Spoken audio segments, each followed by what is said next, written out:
Hello friends, NEET के बाद हर किसी के माइंड में ये क्वेश्चन होता है कि नीट के बाद कौन सा कोर्स करना चाहिए। काफ़ी लोगों का माइंडसेट एमबीबीएस के लिए होता है तो वो सिर्फ एमबीबीएस प्रेफर करते हैं और कुछ नहीं सोचते।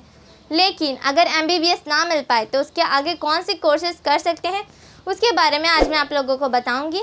और कई लोगों के माइंड के क्वेश्चंस और डाउट्स इस वीडियो को देख के ख़त्म हो जाएंगे। मैं स्टार्ट करती हूँ अपना वीडियो।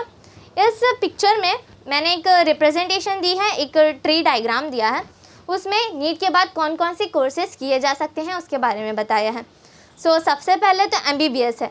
एमबीबीएस को हम देखेंगे, ज़्यादातर लोग एमबीबीएस करने के लिए ही नीट देते हैं। अब आप लोगों को कोई भी मेडिकल फील्ड में जाना है तो उसकी नीट की ज़रूरत होती है, चाहे वो एमबीबीएस हो चाहे कोई भी अदर कोर्सेज हो। एमबीबीएस अगर आप लोगों को देना है तो उसके लिए तो आप लोगों को हाई मार्क्स की ज़रूरत होती है, हाई स्कोरिंग की ज़रूरत होती है। अबव 500 लोग, अबव जिसका 500 आता है, समटाइम्स 500 वालों का भी एडमिशन नहीं होता है एमबीबीएस में, क्योंकि एमबीबीएस की सीट्स बहुत कम हैं और बच्चे बहुत ज़्यादा हैं। अगर आप लोगों को एमबीबीएस ही लेना है तो सिर्फ आपके पास 3 चारे हैं, 3 ऑप्शन हैं। पहला ऑप्शन, अगर आप एमबीबीएस के लिए सेलेक्ट नहीं हुए तो आप लोग नीट रिपीट कीजिए। दूसरा ऑप्शन है अब्रॉड में जाके पढ़िए। और तीसरा ऑप्शन है अगर आपके पास बहुत ज़्यादा पैसे हैं तो कोई भी प्राइवेट कॉलेज में एडमिशन ले लीजिए। सबसे पहला ऑप्शन मैंने कहा, नीट के लिए रिपीट कीजिए। अगर आप लोगों को रिपीट करना है एमबीबीएस के लिए तो आप लोगों के अंदर इतना कॉन्फिडेंस होना चाहिए कि आप नेक्स्ट अटेम्प्ट में क्लियर कर लेंगे, 600 तक या 550 तक मार्क्स ले आएंगे। इतना कॉन्फिडेंस होना चाहिए और आप डिस्ट्रैक्ट बिल्कुल नहीं होंगे। अगर आपका माइंडसेट है तभी आप रिपीट कीजिए, वरना अपना साल ख़राब ना करें। दूसरा, अब्रॉड में जाके स्टडी करना। अब्रॉड में जाके स्टडी करना भी अच्छी बात है। वहाँ पे भी पैसे लगते हैं काफ़ी।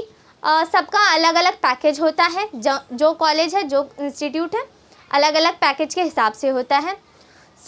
अगर आप लोग अब्रॉड जाके स्टडी करेंगे एमबीबीएस के लिए, आपकी स्टडी तो हो जाएगी, लेकिन जब आप रिटर्न आएंगे इंडिया तो आप लोगों को एक एग्ज़ाम होता है, वो क्लियर करना होगा।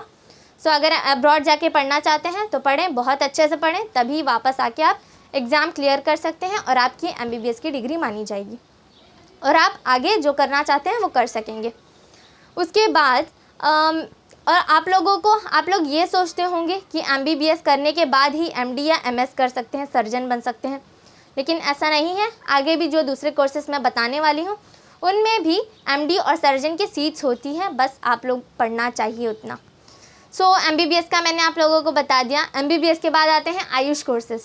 आयुष कोर्सेज में आता है यूनानी, होम्योपैथिक, आयुर्वेदिक, सिद्धा, योगा, नेचुरोपैथी। बस फ़र्क उनकी मेडिसिन्स का है कि एमबीबीएस में एलोपैथिक मेडिसिन्स यूज़ होती हैं, आयुर्वेदिक में आयुर्वेदिक मेडिसिन्स यूज़ होती हैं, यूनानी में यूनानी मेडिसिन्स यूज़ होती हैं और होम्योपैथी में होम्योपैथिक मेडिसिन्स यूज़ होती हैं। और रही बात एमडी और एमएस की, तो ये सारे जो आयुष कोर्सेज़ हैं उनको भी सीट्स मिलती हैं, लेकिन बहुत कम सीट्स होने की वजह से ज़्यादातर लोग इसे प्रेफर नहीं करते। लेकिन ये भी बहुत अच्छे कोर्सेज़ हैं अगर आप लोगों को एक अच्छा डॉक्टर बनना है तो।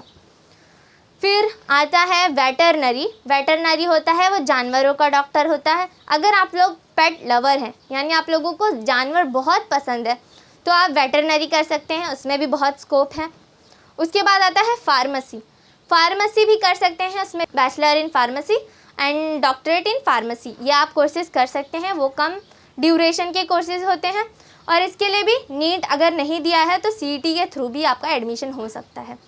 अगर नीट दिया है तो नीट के थ्रू भी हो सकता है और सीईटी के थ्रू भी हो सकता है। मार्क्स पे डिपेंड करता है आप किस पे कराएं। उसके बाद आते हैं पैरामेडिकल कोर्सेज़। पैरामेडिकल कोर्सेज़ में जैसे आ जाता है नर्सिंग आ जाता है, और जितने भी डिप्लोमा कोर्सेज़ हैं, जैसे कि डिप्लोमा भी आप लोग कर सकते हैं। डिप्लोमा में भी स्कोप है, जैसे डर्मेटोलॉजिस्ट कर सकते हैं, ट्राइकोलॉजिस्ट कर सकते हैं, डिप्लोमा इन गायनेकोलॉजिस्ट कर सकते हैं। ये काफ़ी सारे कोर्सेज़ हैं जो आप लोग कर सकते हैं। डोंट बी डिसअपॉइंट अगर आप लोगों के मार्क्स अच्छे नहीं आए और आप रिपीट नहीं करना चाहते, तो आगे बहुत सारे कोर्सेज़ हैं जिनमें बहुत ज़्यादा स्कोप है। सिर्फ अगर सारे लोग, जितने भी लोग अगर नीट दे रहे हैं और सारे एमबीबीएस डॉक्टर बन जाएंगे तो नर्स कौन रहेगा? जो बाकी के जो काम करते हैं, जैसे एक्सरे निकालने वाले और रेडिएशन थेरेपी करने वाले, ये जो सारे काम करते हैं वो ही नहीं रहेंगे तो एमबीबीएस डॉक्टर अकेले सारा कुछ करना पड़ेगा। तो अगर आप लोग सिर्फ नहीं कर पा रहे हैं, अफोर्ड नहीं कर पा रहे हैं एमबीबीएस को, तो आप लोग दूसरे कोर्सेज़ भी कर सकते हैं। बीएससी कर सकते हैं, उसमें भी बहुत स्कोप है। बीएससी नर्सिंग में बीपीएमटी भी कर सकते हैं। बीपीएमटी यानी बैचलर इन पैरामेडिकल टेक्नोलॉजी। तो इसमें भी बहुत सारे कोर्सेज़ आते हैं। और अगर आप लोग नीट क्लियर ना कर पाए और आपको इतना कॉन्फिडेंट नहीं है कि नेक्स्ट ईयर भी हम कर सकते हैं, या फिर आप साल अपना ख़राब नहीं करना चाहते, तो और भी बहुत सारे कोर्सेज़ हैं, जैसे बीएससी है, बायोटेक्नोलॉजी है, और भी बहुत सारे कोर्सेज़ हैं जिनमें बहुत से स्कोप्स हैं। डिसअपॉइंट बिल्कुल नहीं होना, अपने गोल्स को अचीव करना है। क्या पता जो आप लोगों को मिल रहा है, जो कोर्स आप लोगों को मिला है, आगे उसी में आपकी खुशी छुपी हो। सो जो कोर्स मिले आप लोगों को और विदाउट एनी डिसअपॉइंटमेंट वो कोर्स को आप लोग एक्सेप्ट कर लीजिए और उसे खुशी खुशी करें। तो जिसमें खुशी होगी उसमें कामयाबी तो ज़रूर होगी। मैंने आप लोगों को काफ़ी सारे मेडिकल फील्ड के बहुत सारे कोर्सेज़ बता दिए हैं। नीट के बाद आप लोग क्या कर सकते हैं। आगे भी मैं इसी तरह आप लोगों के लिए इंटरेस्टिंग वीडियोस लाते रहूँगी, जिससे आप लोगों का टेंशन और डिसअपॉइंटमेंट कम होगा और focus on your goal. Thanks for watching my video.